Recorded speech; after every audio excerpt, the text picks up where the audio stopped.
after explain that there are two ways that the Buddha has tried before, and one is uh, the indulgence in sensual pleasures, and another one is the self-mortifications, and none of them lead to the state of enlightenment of realization, and that's why Buddha used that called the middle way, which is the avoiding both of the extremes, as you see on the screen, that when it was explained that avoiding of the extreme.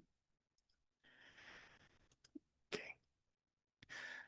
And Majjhima Patipatha Tathagate means deep the way realized by the Buddha, which is that part of it he realized by himself. And the important part is down here from the producing insight and knowledge. Jakku mean Jakku basically translate as eye or seeing. Or because of these seeings, when the Jakku you use, it refer to these types of seeing. Okay, it's this one. Okay. It refer to this seeing. The seeing or jakku in the Buddhist term refer to different types of eyes. The one that we mostly talks about, of course, is our physical eyes, which is the mansa jaksu. This is the one that we see things uh, physically. But of course, there are something much beyond that in terms of seeing the different realms, different stages, and that is called Tipitaka all the way to the Adata Dhammakaya.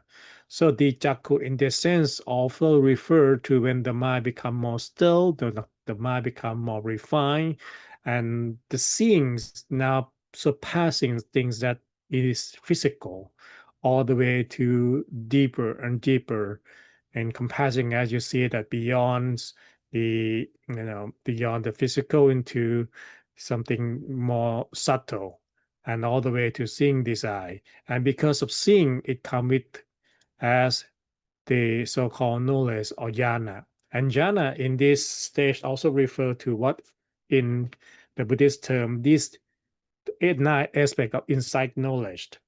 Of course, it's a bit wordy, but to be honest, it's basically to study to see the the cycle of rise and fall, the cycle of formation and dissolution, the cycle of beginning to the end of all things, including ourselves, from our own bodies, lifetime or lifetime, all beings and every living creatures. And all of these cycle that started to see allow us to finally realize how we get stuck in the cycle and slowly withdraw from it. As you see that the knowledge of equanimity is coming from, we are able to notice that we are in this stage of endless cycle and slowly holding on to these forms, this everything that we take as important seem to be pointless.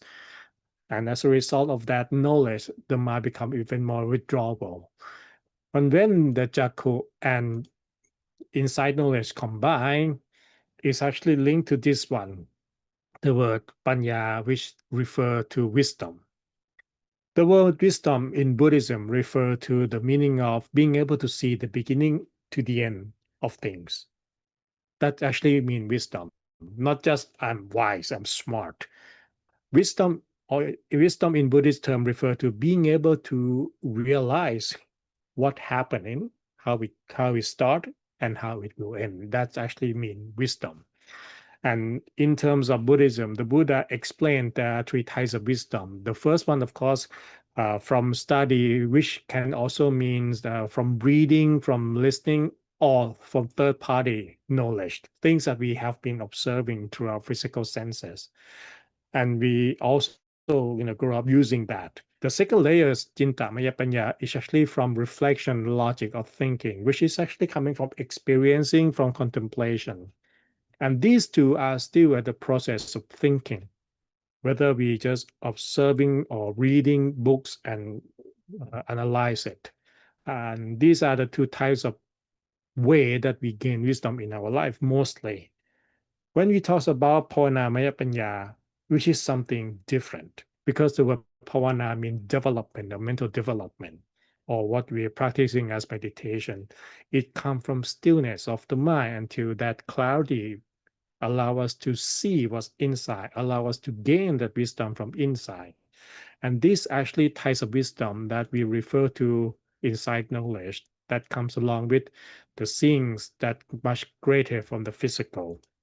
And that's why the Buddha would use the word producing insight and knowledge as Jakku Karani Yana Karani. So from the stillness of the mind, when the Buddha no longer engaged into self-mortification and stay still at the center of the body, did lead to this too. And because of that knowledge, it gave him upasamaya, which is the calmness. Calmness because instead of getting upset, getting attached with what's going on in the cycle of rebirth, this endless cycle, he is able to finally realize that when he disengaged in all of them, it leads to calmness and eventually finally getting the way to all the way to enlightenment. The reason I'm showing you this also to explain into these things, because many times when I have been asked many times about what the word vipassana really is. So there is a typo. I should add the A right here, vipassana.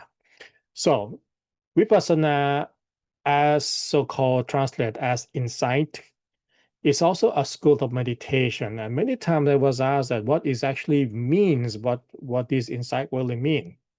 So the term vipassana is actually come from two words. Vi mean great and passana mean to see, which means see something that greater than physical ranks.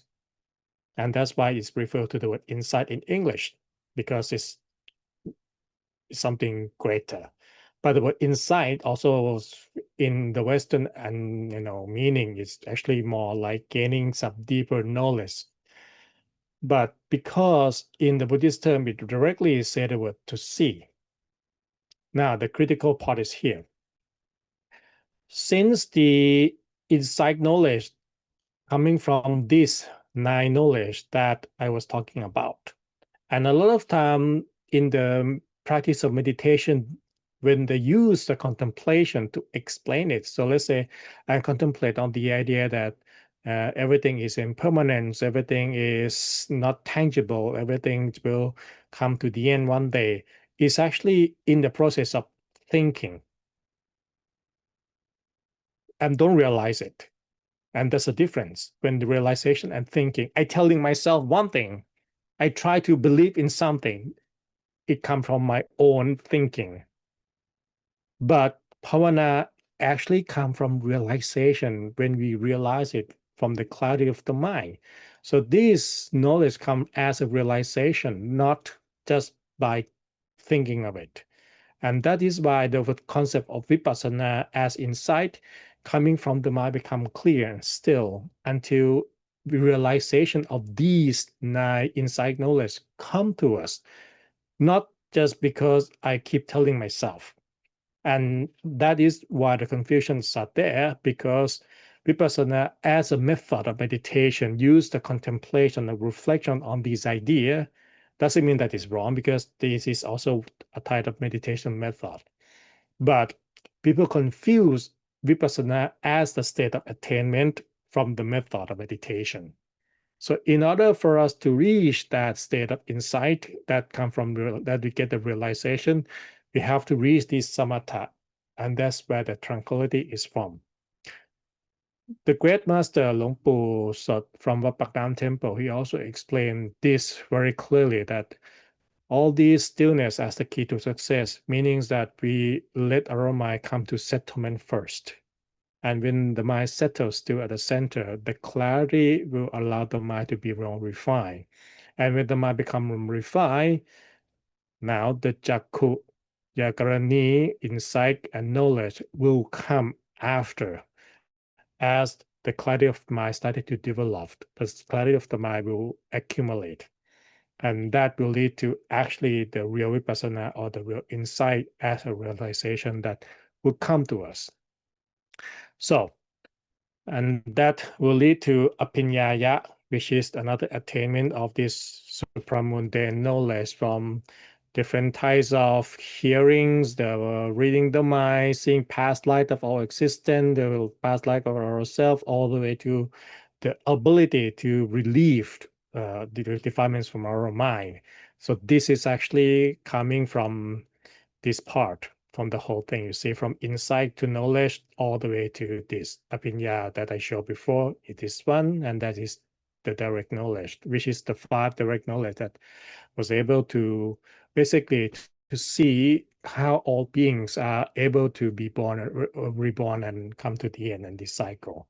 And as the Knight of the Buddha enlightenment, that's what he also witnessed, how all the cycle of existence apply to all creatures, not just himself.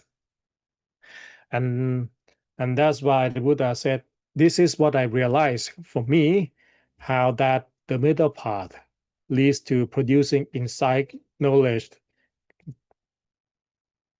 to calmness, direct knowledge, awakenings, and liberation. So that's why he explained it. And also further explained that precisely to reach there, it has to follow these eightfold path or the other 8 steps, from having right view all the way to right concentrations, as the way to finally reach that state of realizations. So that is really the key point. I know it's a lot of informations, and I'm sure that Lumpy Sanders will add it up on the YouTube channel again for you to review all this. I know there's a lot of informations, but really the key part that I want to show is that to understand the difference between the wisdom that we obtain from thinking and the wisdom that we obtain from realization. From Nancy, the name Pasura Tapasana. Not exactly. My name is Pasura, and the word Sura means light. So it's actually mean brightness. Pasana means to see, but the root of the word are quite similar in a way. Just, thank you, Nancy. So producing insight is actually why the practice of meditation that the great master was using is to use this visualization of brightness, because it is actually the easiest way, the most direct way to tap in to this so-called developing of the insight or the inner seeings or jakku that appear right here. So that is actually what I want to leave you tonight. The next time, in the next episode, I will come to the explanation of these eightfold path in terms of what are these and how to develop them. And now it's a bit more practical with this part. So I don't want to leave you too much for this tonight. And I hope you enjoy the meditations that we have been sharing together. So thank you very much and have a good weekend.